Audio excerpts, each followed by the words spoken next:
அன்புக்குரியவர்களே, திருப்பாடல் ஆசிரியர் 105வது திருப்பாடல் 3 வசனத்திலே ஆண்டவரை தேடுவோரின் இதயம் அக்களிப்பதாக என்கிறார். நாம் கடவுளை தேடுகிறோம், கடவுளை தேடுகிற இதயம் அக்களிக்கிறது, ஆனந்தமடைகிறது.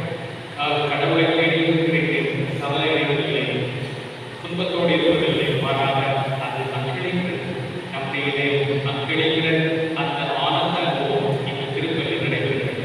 இயேசுவை தேடுவதற்கு நம்முடைய இதயம் அக்களிக்கிறது, அகமகிழ்கிறது. நம்முடைய இதயமும் அகமகிழ்ச்சியாக கடவுள் செய்கிறார். இது யாருக்கு நடைபெறுகிறது? நம் ஒருவரும் நடைபெறுகிறது. இது யாருக்கு நடைபெறுகிறது? முழுமையாக கடவுளத்தில் அர்ப்பணிப்பு நடைபெறுகிறது. முழுமையாக அர்ப்பணிப்போம், முழுமையாக கடவுளை நம்புவோம். இதயம் அக்களிக்கட்டும், ஆனந்தமடையும். இதயம் அக்களிக்க ஆனந்தமடையும். பாவங்கள் கிடையாது இருக்கின்றன. அந்த பாவங்களை, தவறுகளை, இறைசலை ஒப்புக் கொடுத்து மன்னிப்பு கேட்போம். எல்லாம் இறைவனிடம்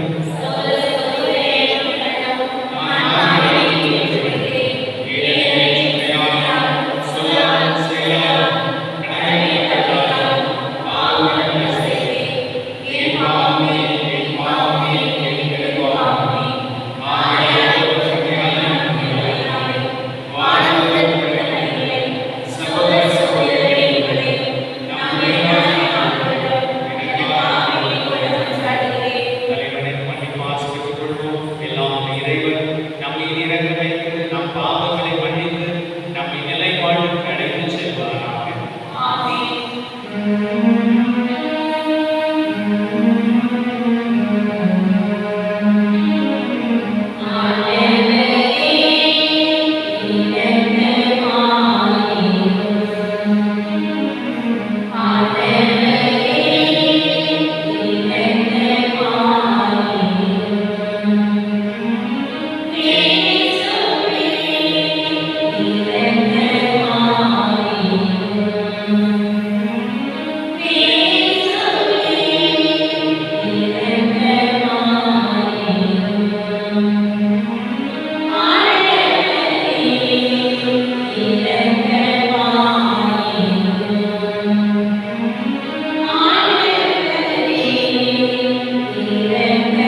முதல் வாசகம்.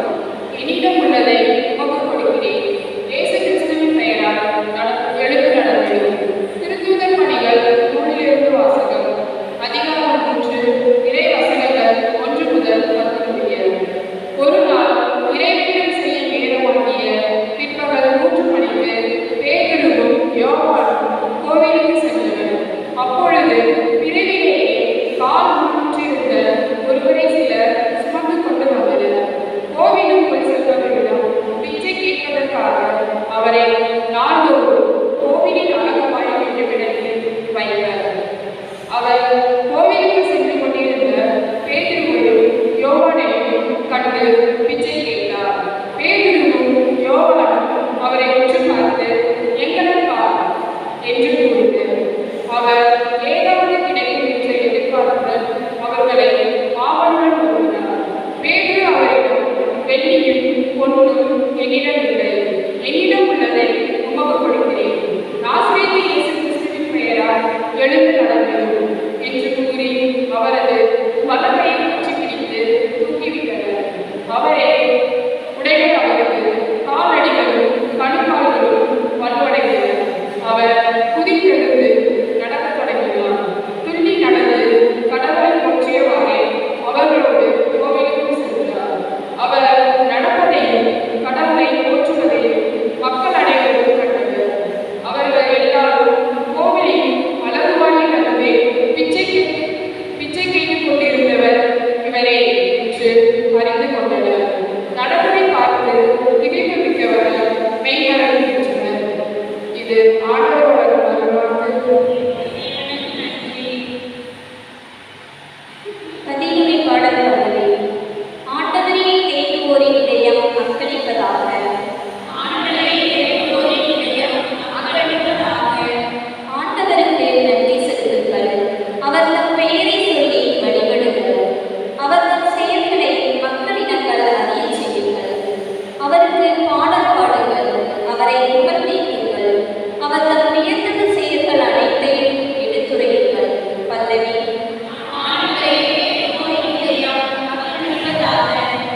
அவர் தம் திருப்பெயரை மாற்றப்படுத்துங்கள். ஆண்டவரை தேடுவோரின் இதயம் அக்களிப்பதாக. ஆண்டவரையும் அவரது ஆற்றலையும் தேடுங்கள். அவரது திருமுகத்தை இடையராக நாடுங்கள். பல்லவி.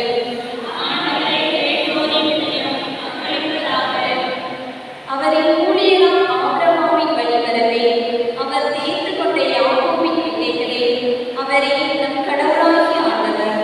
அவரின் நீதி தீர்ப்புகள் விளக்கப்படி தீர்ப்புமுறையன. பல்லவி.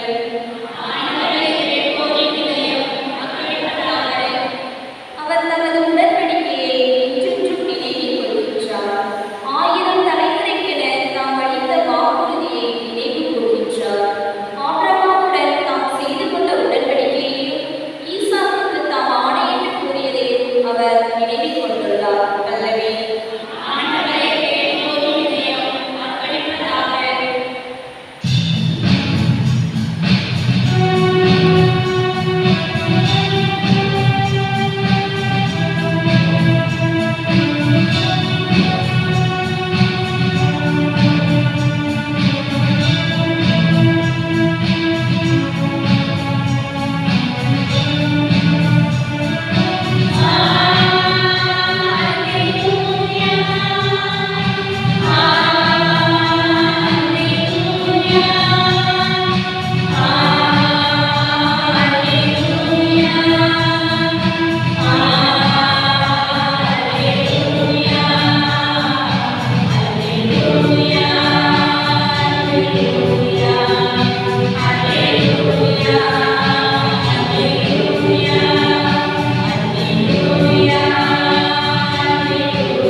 அதிகாரம் 24 இறைவார்த்தைகள் 13 தொடங்கி 35 முடியும். லூக்கா நற்செய்தி 24 அதிகாரம் 13 முதல் 35 முடியுள்ள உயிருள்ள வார்த்தைகள். வாரத்தின் முதல் நாள் சீடர்கள் இருவர் எருசலேமிலிருந்து ஏறத்தாழ 11 கிலோமீட்டர் தொலைவுள்ள ஓர் ஊருக்கு சென்று கொண்டிருந்தனர். அவ்வூரின் பெயர் எம்மாவு. அவர்கள் இந்நிகழ்ச்சிகளை குறித்து ஒருவர் உரையாடி கொண்டே சென்றார்கள். இப்படி அவர்கள் உரையாடி கொண்டும் விலகி கொண்டும் சென்றபோது இயேசு திரும்பி வந்து அவர்களோடு நடந்து சென்றார். ஆனால் அவர் யார் என்று அறிந்து உணர முடியாதவாறு அவர்கள் கண்கள் மறைக்கப்பட்டிருந்தன. அவர் நோக்கி, வழியிலும் நீங்கள் ஒருவரோடு ஒருவர் பேசிக் கொண்டிருக்கிறீர்கள் என்று கேட்டார். அவர்கள் முகவாதத்தோடு நின்றார்கள். அவர்கள் கிளையோப்பா என்ற ஒருவர் அவரிடம் மறுபடியாக, எருசலேமில் தங்கியிருப்பவர்கள் உமக்கு மட்டும்தான் இந்நாட்களின் நிகழ்வுகள் தெரியாதோ என்றார். அதற்கு அவர் அவரிடம், என்ன நிகழ்ந்தது என்று கேட்டார். அவர்கள் அவரிடம், நாசரேத்து இயேசு பற்றி தான் பேசுகின்றோம். அவர் கடவுளுக்கும் மக்கள் எல்லோருக்கும் முன்பாக சொல்லிலும் செயலும் வல்ல இறைவாக்குனராக திகழ்ந்தார். அவர் இஸ்ரேலை மீட்கப் போகிறார் என்று நாங்கள் எதிர்பார்த்திருந்தோம். ஆனால் தலைமை பொறுப்பிடும் ஆட்சியாளர்கள் அவருக்கு மரண தண்டனை சிலுவையில் அறைந்தார்கள். இவையெல்லாம் நிகழ்ந்து என்னோடு 3 நாட்கள் ஆகின்றன. ஆனால் இன்று எங்களை சேர்ந்த பெண்கள் சிலர் எங்களை மழைக்கு உள்ளாக்கினர். அவர்கள் உடைய காலையில் கல்லறைக்கு சென்றார்கள். அவருடைய உடலை காலால் திரும்பி வந்து வானதூதரை கண்டதாகவும் இயேசு உயிரோடு இருக்கிறார் என்று அவர்கள் கூறியதாக சொன்னார்கள். எங்களோடு இருந்த ஒரு சிலரும் கல்லறைக்கு சென்று அப்பெண்கள் சொன்னவாறே இறங்கி கண்டனர். ஆனால் அவர்கள் இயேசுவை காணவில்லை என்றார்கள். இயேசு அவரை நோக்கி, அருகிலே இறைவாக்கினை குறித்து எல்லாவற்றையும் நம்ப இயலாத மற்ற உலகினரே, மெசியா தாம் ஆட்சியடையும் முன் இத்துன்பங்களில் பட வேண்டும் அல்லவா என்றார். மேலும் மோசே முதல் இறைவாக்கினர் வரை அனைவரின் நூல்களும் தம்மை குறித்து எழுதப்பட்ட யாவற்றையும் அவர் அவரிடம் வைக்கிறார். அவர்கள் தாங்கள் போக வேண்டிய ஊரை நெருங்கி வந்தார்கள். அவரோ அதற்கு அப்பா ஒருவர் போல காட்டுக்கொண்டார். அவர்கள் அவரிடம், எங்களோடு கலந்தும் ஏழெனில் மாலை நேரம் ஆகிற்று, பொழுதும் போயிற்று என்று கூறி கட்டாயப்படுத்தி அவரை இணங்க வைத்தார்கள். அவர் கல்லுமாறு அவரோடு சென்றார். அவர்களோடு அவர் பந்தில் அமர்ந்த பொழுது அப்பத்தை எடுத்து கடவுளை போற்றி விட்டு அவருக்கு கொடுத்தார். அப்போது அவர்கள் கண்கள் திறந்தன. அவர்களும் அவரை அடையாளம் கண்டு கொண்டார்கள். உடனே அவர் அவரிடமிருந்து மறைந்து போனார். அப்போது அவர்கள் ஒருவரை ஒருவர் நோக்கி, வழியிலே அவர் நம்மோடு பேசி மறைமுறை விளக்கும் போது நம் உள்ளம் பற்றி எரியவில்லையா என்று பேசிக் கொண்டார்கள். அந்நேரத்தில் அவர்கள் புறப்பட்டு எருசலேமுக்கு திரும்பி போனார்கள். அங்கே 11 அவரோடு இருந்தவர்களும் குழுவிற்கு கண்டார்கள். அங்கிருந்தவர்கள், ஆண்டவர் உண்மையாகவே உயிரோடு எழுப்பப்பட்டார், அவர் சீமோனுக்கு தோற்றமடைந்துள்ளார் என்று சொன்னார்கள். அவர்கள் உள்ளில் இருந்தவற்றை அவர் அப்பத்தை விட்டுக் கொடுக்கும் போது அவரை கண்டு உணர்ந்து கொண்டதையும் அங்கிருந்தவர்களுக்கு எடுத்துரைத்தார்கள். ஆண்டவரின் அருள்வாக்கு.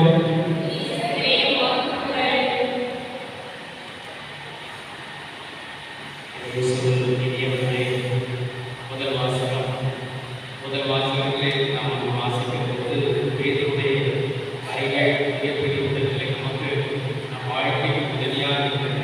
திருத்துவர் பணியை போன்றவருடைய 6ஆம் வசனத்திலே அவர் சொல்கிறார், கடற்வாயில் பார்க்கும் சட்ட நபரை பார்த்து, என்னிடம் ஒன்றும் இல்லை பொருளும் இல்லை, ஆனால் நான் வைத்திருக்கிற கருதை நான் வைத்திருப்பதை ஆண்டவரை வைத்திருக்கிறேன் என்று சொல்கிறார். அங்கே நமக்கு இது மிகப்பெரிய விதத்திலே உயரிய பாடமாக, உயரிய ஆன்மீகமாக நாம் பார்க்கிறோம். ஒன்றுமில்லை பொருளுமில்லை, ஆனால் இயேசு எது சென்றது இருக்கிறார். அதான் இன்னைக்கு இந்த இரவுலகத்திலே நாம் அதிகமாக அசை போட வேண்டிய மிகப்பெரிய காரியமாக வீட்டில் பொருளுக்கு தேவையான பொருட்கள், தேவைக்கு அதிகமான பொருட்கள் இருக்கின்றன. ஆனால் இயேசு இருக்காரா? அதான் கேள்வி. என் உள்ளத்திலே பலவிதமான சிந்தனைகள் வருகின்றன. என் வாழ்க்கையை மேம்படுத்த, என் வாழ்க்கைக்குள்ளே மிகப்பெரிய காரியங்களை கொண்டு போக, ஆனால் இயேசு எனக்கு இருக்கிறாரா என்பதை பற்றி நாம் சிந்திக்க அதிகமாக கடமைப்பட்டோம். அவர்கள் பொருள்களை பொருட்களை, ஆனால் இயேசு எனக்கு இருக்கிறார் என்ற வார்த்தையை சொல்லி சொன்ன அந்த வரிகளை வந்து நமக்கு அழகாக வெளியே இருக்கிற இடத்தில் சகல நன்மைகளும் பசங்கள் இறங்கி வருவாங்க. வேற்று மதத்தை சார்ந்தவர், அவர் கிறிஸ்துவ மதம் கிடையாது, வேற்று மதத்தை சார்ந்தவர். அவர் விடத்தை கேட்கிறார், இடப்படத்தில் எங்கே இயேசு இருக்கிறார் என்று கேட்கிறார். அப்படி என்ன சொல்லுவீங்க? இடப்படத்தில் இயேசு கேட்கிறார். இயேசு இருக்கிற இடப்படத்தில் என்னக்கா எங்க இருக்கிறாரா? அந்த பேச்சு தான் நம்ம இயேசு இயேசு சொல்றாங்க. இயேசு வந்து எங்க இருக்காருன்னா என்ன பார்த்தா இயேசு பார்த்து மாறி அந்த அளவுக்கு நாம் பேச்சுக்குள்ளாக மாற சிறப்பான நினைக்கும். அவர் சொல்கிறார், பாருங்க, எல்லாத்தையும் கிடைக்கிறவர்களை வாழ்ந்த நாளில் எனக்கு கிறிஸ்து வாழலாம். 1 Corinthians 11:1 சொல்கிறார், நான் கிறிஸ்துவை போல நடப்பது போல நீங்கள் கிறிஸ்து போல நடக்க. ஏற்கனவே அங்கே பெரிய ஒரு மாற்றம் வந்துவிட்டது. அவர் கிறிஸ்துவாகவே மாறினார். அதுதான் ஏற்கனவே சொல்றேன், கொண்டுள்ள பொருளில் ஆனால் இயேசு இருக்கிறார். இயேசு அங்கே இருக்கிறார். நம்ம இந்த காலத்தில் பார்க்கும்போது இயேசு இருப்பதில்லை, மற்ற காரியங்கள்லாம் இருக்கிறது. நாங்கள் இந்த நேரத்தில் நான் வீட்டில் சென்று நன்றாக சாப்பிடுவேன், சாப்பாடு போய் வேண்டும், நன்றாக சாப்பிடுவேன், நன்றாக யோசிக்கிறேன், எனக்கு இயேசு இருக்கிறார். மற்ற காரியங்கள்லாம் இருக்கிறது. வீட்டில் பார்த்தீங்கன்னா எல்லாம் போட்டு அடிக்க வச்சாச்சு. உங்கள் பிள்ளைகளுக்கு எல்லாம் அடிக்க வச்சாச்சு. இந்த பிள்ளைகள் உழைக்க வேண்டியதில்லை. அந்த அளவுக்கு பிள்ளைகளுக்கு அக்கறை வச்சு எல்லாம் சேர்ந்து வச்சிருக்கீங்க. ஆனால் அங்கே இயேசு இருக்காரா? அந்த வீட்டில் இயேசு இருக்காரா? முன்னாடி என்ன எழுதி போட்டீங்க? இயேசு வீட்டின் தலைவர் எழுதி போட்டீங்க. இப்போ என்ன போட்டீங்க? அதே கிடையாது. அந்த ஸ்டிக்கர் கூட கிடையாது. வீட்டில் ஸ்டிக்கர் கூட கிடையாது. இயேசு வீட்டின் தலைவர் ஸ்டிக்கர் வச்சு ஒரு கைக்கு போவோம்.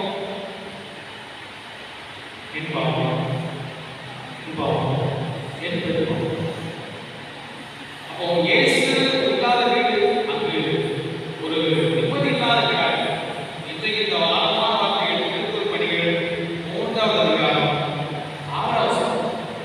என்ற பொண்ணு இல்லை, பொருள் இல்லை, செல்வம் இல்லை, வசதி இல்லை, வாய்ப்பு இல்லை, ஆனால் இயேசு இருக்காரு.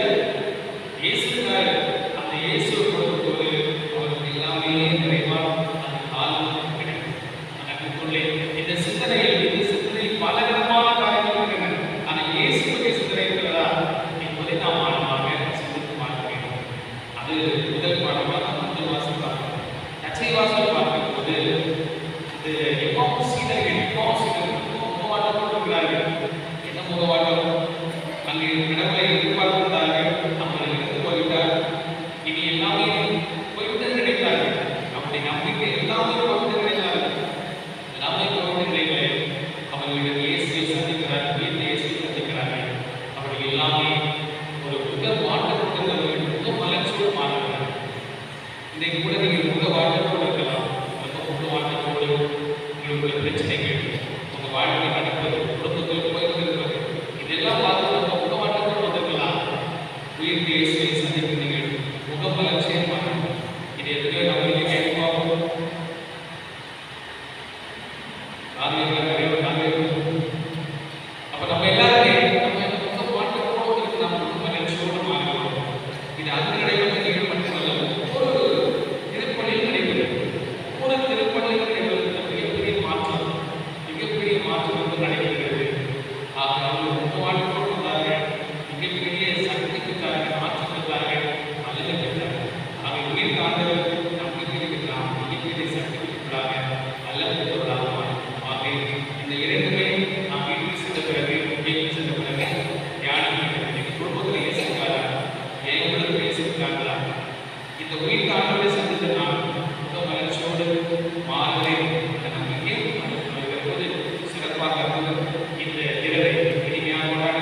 மனிதருக்கு மீட்பளிக்கும் பலிப்பொருட்களை ஏற்றுக்கொள்ள உம்மை வேண்டுகின்றோம்.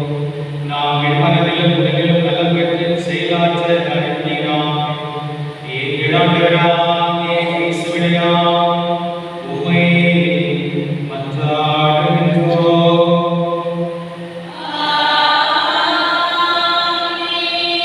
ஆண்டவர் உங்களோடு இருப்பாராக.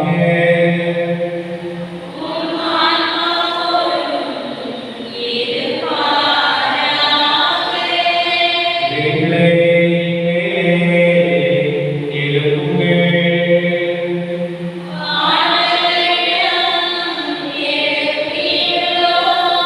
நம் இறைவனாகிய ஆண்டவருக்கு நன்றி கூறுவோம்.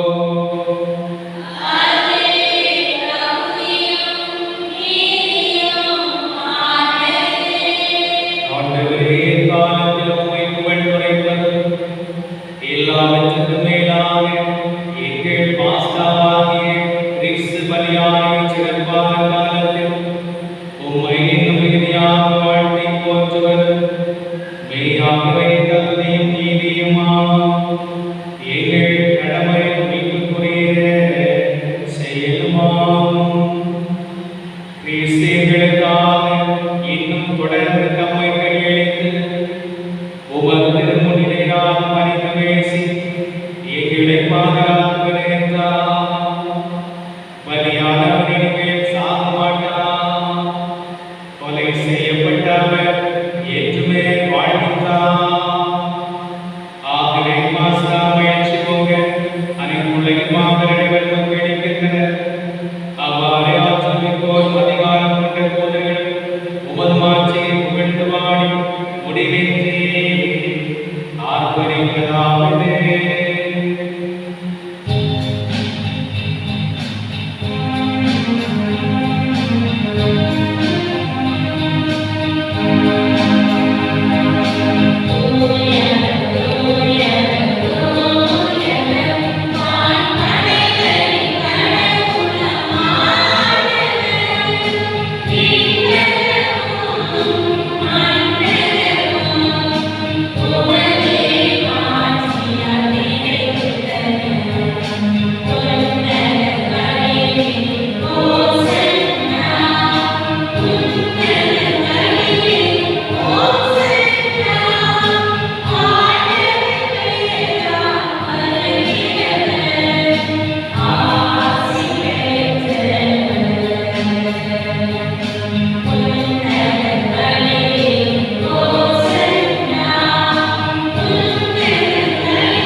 ஆண்டவரே, நீதியாகவே தூயவர் தூய்மனைக்கும் போற்று. ஆகியோருடைய ஆவியை இணைந்து இக்காணிக்கையை தூய்மைப்படுத்த வேண்டுகிறோம். இவ்வாறு எங்கள் ஆண்டவர் இயேசு கிறிஸ்துவின் உடலும் இரத்தமுமாக எங்களுக்கு மாறுதலாக அவர் பாடுபட உடன்படித்து அவர் கையெடுத்த போது அப்பத்தை எடுத்து நன்றி செலுத்தும். அதை விட்டு நாம் சீரர்களுக்கு அளிப்பது கூறிய நாள் அனைவரும் இருந்து பெற்று உண்ணுங்கள். ஏனெனில் இது உங்களுக்காக கையளிக்கப்படும் என் உடல்.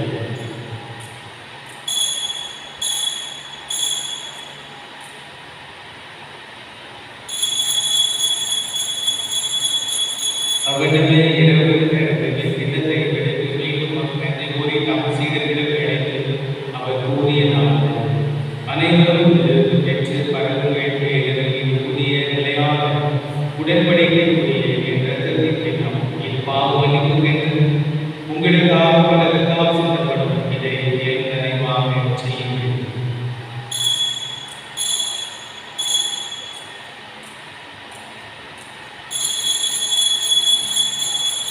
நம்பிக்கையின் மறைபொருள்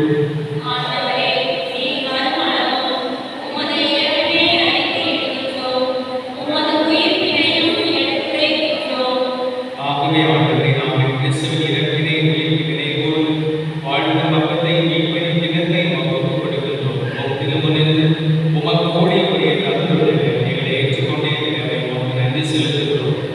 மேலும் கிறிஸ்துவின் உடலில் இரத்தத்திலும் பங்கொள்ளும் எங்களை தூய ஆவியார்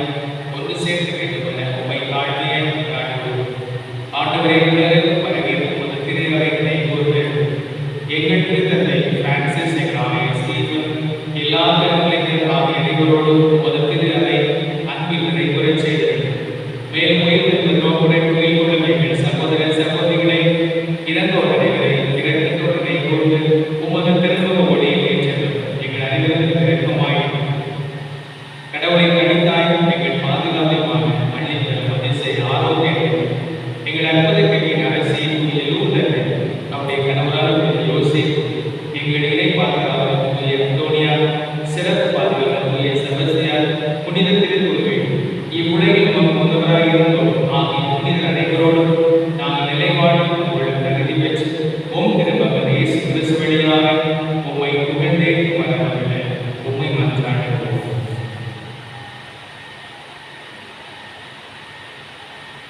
இவர் வழியாக இவரோடு எல்லாம் வல்ல இறைவனாகிய தந்தையே தூய ஆவியாரின் ஒன்றிற்கு எல்லா புகழும் மாட்சியும் என்றென்றும் உமக்கு உரியதே.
என் முக மாற்றத்தை நீர் போக்கிவிட்டீர்.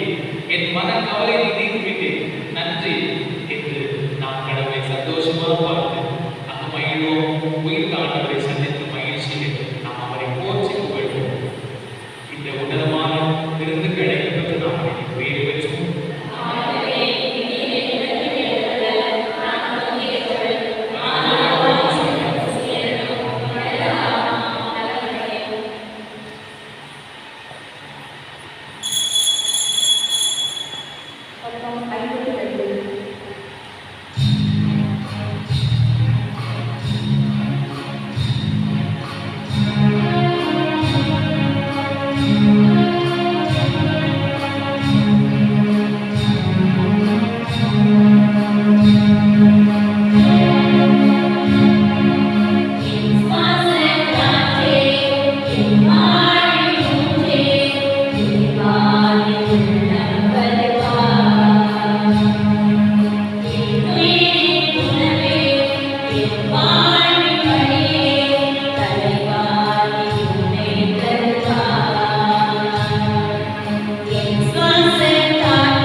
Yes,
நாம் திருப்பலி நிறைவேற்றிக் கொள்கிறோம்.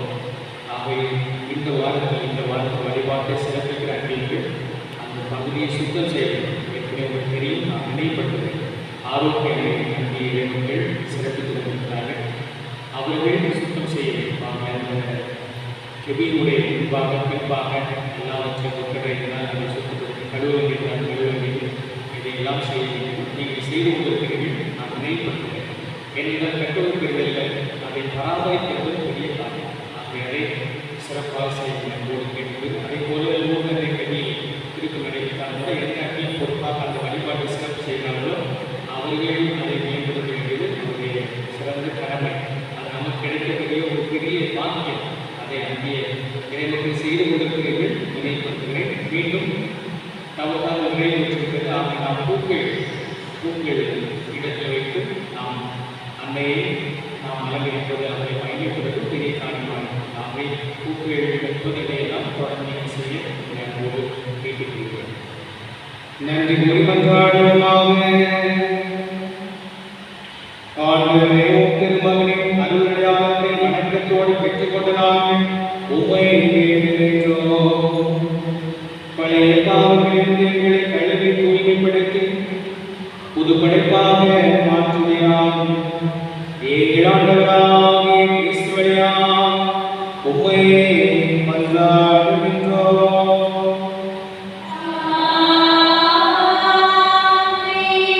ஆண்டவர்களோடு இருப்பாராக.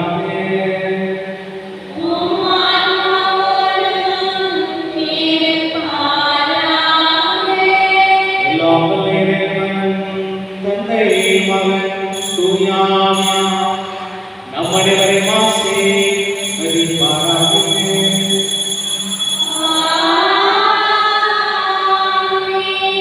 இந்த இரவை மகிழ்ச்சியோடு கொண்டாட சென்று வாருங்கள். திருப்பலி